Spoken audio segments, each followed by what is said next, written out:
Oi pessoal, tudo bem? Eu sou a Larissa Zubel e nesse vídeo vou trazer uma leitura sobre a pandemia e sobre o mundo pós-pandemia a partir da psicologia analítica junguiana. Hoje, aqui no Psicuida, a gente vai pensar a pandemia numa perspectiva simbólica e refletir sobre o sentido de tudo isso que a gente está vivendo. Se tu tá curtindo esse tema, já deixa o teu joinha, te inscreve no canal e vem comigo! Então, pessoal, hoje eu queria fazer um vídeo um pouquinho diferente, sem focar tanto nos conceitos, mas trazendo uma reflexão sobre os fenômenos que a gente está vivendo a partir da psicologia junguiana. E te convido então para a gente trocar uma ideia, para a gente bater um papo sobre isso. Eu vou falando daqui, vocês vão comentando daí e a gente vai se complementando para tentar compreender um pouquinho melhor esse momento tão difícil, tão complexo que a gente está vivendo. Analistas junguianos importantes, como Walter Boechat, o link do texto está aqui na descrição, levantam a hipótese de que a humanidade está apresentando uma grande doença, uma doença histórico-cultural, e vem a pandemia ao mesmo tempo como sintoma e como oportunidade de cura. Eu vou focar nisso hoje, na leitura simbólica e finalista com a qual a psicologia junguiana olha para os fenômenos do mundo. Tá, Lari, mas simbólica e finalista, o que isso quer dizer? Quer dizer que eu vou te convidar a olhar para os paraquês do que a gente está vivendo, a tentar enxergar mais do que os limites, mas também as possibilidades que a situação proporciona. O sintoma na psicologia junguiana, ele tem um objetivo, é o primeiro passo do processo, da melhora, de cura, de desenvolvimento. O Jung acreditava que tudo aquilo que a gente vive está a serviço de um fim. Eu já falei sobre isso em outros vídeos e te convido a assistir a série sobre psicologia junguiana. Vou deixar o card e abre aí para assistir depois. Bom, essa perspectiva finalista, ela não é verdadeira só na esfera pessoal, mas também no âmbito coletivo.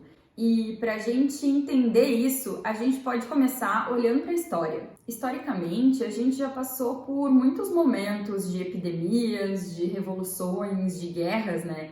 De contextos que provocaram muitas perdas e sofrimentos, mas também proporcionaram saltos evolutivos importantes em termos de ciência e tecnologia, de compreensão de mundo, de conquistas de direitos e tantos outros. E eu faço referência aqui às reflexões do Leandro Carnal, quando ele diz que depois de períodos de recolhimento e morte, e ele cita o caso do Renascimento depois da Peste Negra, costuma haver uma grande explosão de vida. E aí a gente pode pensar a pandemia que a gente vive hoje buscando um sentido para além e aquém da dor e da morte, como um desafio, uma oportunidade, na perspectiva de que a crise traz consigo o germe da mudança e acelera muitas vezes processos que estão em curso. O Karnal deu um exemplo que eu achei bárbaro e mostra muito bem a aceleração desse processo de mudança. Ele disse que há 3 meses, se pessoas mascaradas entrassem num prédio, elas seriam detidas por tentativa de assalto. E hoje quem não tá de máscara é que é visto como infrator. Que forte isso, né?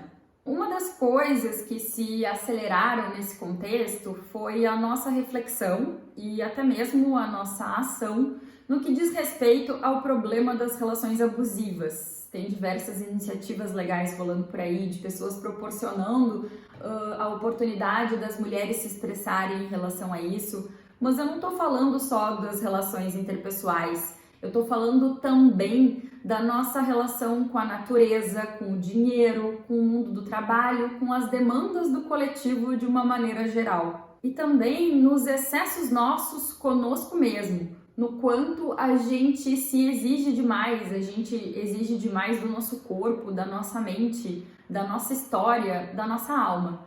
E como essas posturas de abuso e de excesso, elas têm nos adoecido enquanto pessoas e enquanto sociedade. O momento atual, em termos de sofrimento e crescimento psíquico coletivo, ele traz duas grandes questões a meu ver. Aprender a deprimir e aprender a esperar. Eu vou falar um pouquinho de cada uma. Por que aprender a deprimir? Porque o isolamento social e o confinamento, eles trazem consigo o arquétipo da descida, que diz respeito à interioridade e ao confronto com a gente mesmo, a olhar para as nossas zonas de sombra como pessoas e como sociedade. Muitas vezes a gente vai levando a vida, uma vida que não tá legal, mas a gente vai empurrando, né? Até que a gente perde a energia. A gente perde energia para investir numa coisa que não faz sentido pra gente e deprime.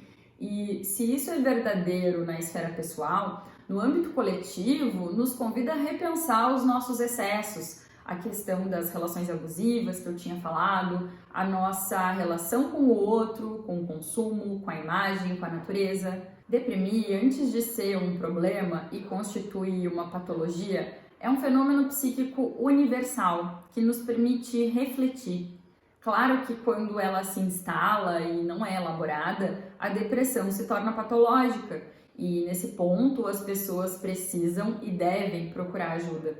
Mas não é dessa depressão que eu estou falando aqui. Eu me refiro à capacidade universal, à capacidade arquetípica de recolhimento, de descida para as camadas mais profundas nossas, da gente voltar a nossa energia psíquica para dentro, retirar a libido um pouquinho do mundo para poder se pensar, para poder integrar as nossas questões, elaborar as nossas dores. Isso é essencial para a maturidade psíquica e, ao mesmo tempo, é difícil na correria que a gente anda, na correria de um mundo que nos exige cada vez mais coisas. Então, deprimir nessa pandemia pode ser uma oportunidade de se voltar para dentro, de resgatar a energia psíquica, identificar o que é realmente importante, o que precisa mudar, resgatar o sentido. É emblemático que a pandemia tenha nos trazido uma oportunidade de pensar e agir sobre o ritmo da vida, sobre os valores da nossa sociedade, o cuidado com o outro e com a gente mesmo. Então, como destaca o analista Valdemar Magaldi, do IGEP, o vídeo está aqui embaixo nas referências, os estados depressivos, que têm se intensificado de uma maneira geral na pandemia, eles apontam também para uma oportunidade coletiva de sair dessa vivência desenfreada de consumo, trabalho, riqueza, matéria e a gente se voltar para uma dimensão mais sutil da existência, de busca interior, de encontrar sentido, de fortalecer as relações, de fazer parte de algo, compartilhar um momento histórico com as dores e delícias que ele traz. E assim estabelecer uma atitude religiosa, de religação com o que realmente importa, com o que faz sentido pra gente, respeitando, reconhecendo e dando espaço para o que é sagrado na nossa vida. A segunda grande questão é aprender a esperar, lidar com a ansiedade. Na vida pessoal, a relação de cada um com o tempo mudou, as nossas rotinas mudaram. Na vida coletiva, isso também aconteceu com as empresas, as escolas, os serviços, enfim. Todos os setores estão sendo exigidos no sentido de se adaptarem a uma conjuntura que é instável. E isso é um baita desafio porque é um exercício diário. Como indivíduos e como coletividade, a gente está precisando, mais do que nunca, exercitar a paciência, a capacidade de maturação, de lidar com a incerteza, com o fato de que a gente não controla as coisas, que a gente não tem a ingerência que a gente gostaria sobre como vai ser amanhã. Enfim, suportar o não saber, suportar o mistério. É um desafio lidar com a ansiedade num cenário que nos coloca diante da nossa impotência, da nossa fragilidade, dos nossos limites, num momento de superinflação, em que a gente achava que podia quase qualquer coisa. E vem então essa necessidade da gente ir pensando, da gente ir processando as coisas lentamente, que é uma coisa que a gente não estava mais acostumado, porque o ritmo do mundo era outro. A ansiedade aparece quando a gente está obcecado pelo pragmatismo do dia a dia, se sente aprisionado, devorado por ele, mas vive um vazio simbólico, uma falta de sentido no que a gente está fazendo. E aí vem cansaço, vem esgotamento, aperto no peito, sintomas que fazem referência há um vazio de elementos e imagens que coloquem a nossa libido num movimento saudável, quer dizer, que mobilizem a nossa energia psíquica a favor da nossa autonomia e do nosso crescimento. Não é à toa que a ansiedade e a depressão, elas vêm juntas ou elas seguem uma a outra. Eu não tenho bola de cristal para fazer previsões sobre o mundo pós-pandemia, mas o que eu vejo no presente são as pessoas valorizando cada momento de conexão, uma redescoberta da necessidade do outro.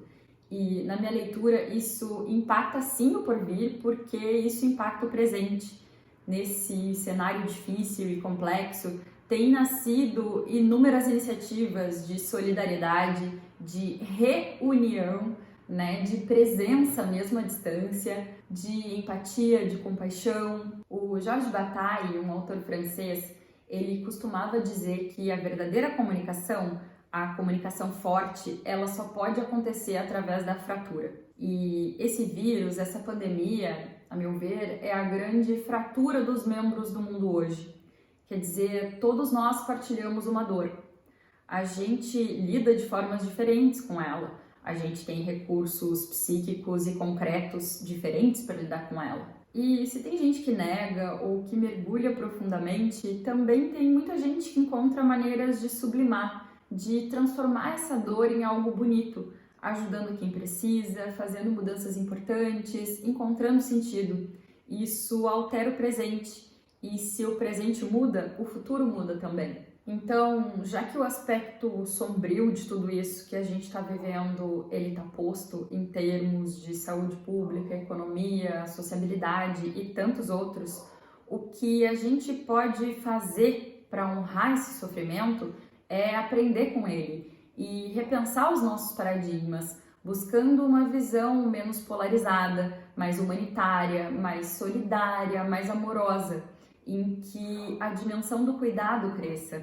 Cuidado com a gente, cuidado com o outro, com o planeta. E investir nas nossas potencialidades criativas, porque o desafio não vai terminar junto com o isolamento. E a gente ainda vai ter que enfrentar as consequências desse momento por muito tempo. Então a gente precisa de lucidez, a gente precisa de paciência e a gente precisa uns dos outros, unidos pela fratura e juntos para cicatrizar a ferida. E assim, nessa vibe poética e pacífica, eu vou encerrando o vídeo de hoje, mas te convido a continuar pensando comigo os nossos desafios contemporâneos. Seguimos conversando aqui nos comentários. Se tu gostou, eu te convido a dar o teu joinha e também compartilhar esse vídeo para mais pessoas que possam curtir essa perspectiva junguiana da pandemia e da pós-pandemia. É isso, até semana que vem. Beijo da Lari, se cuida!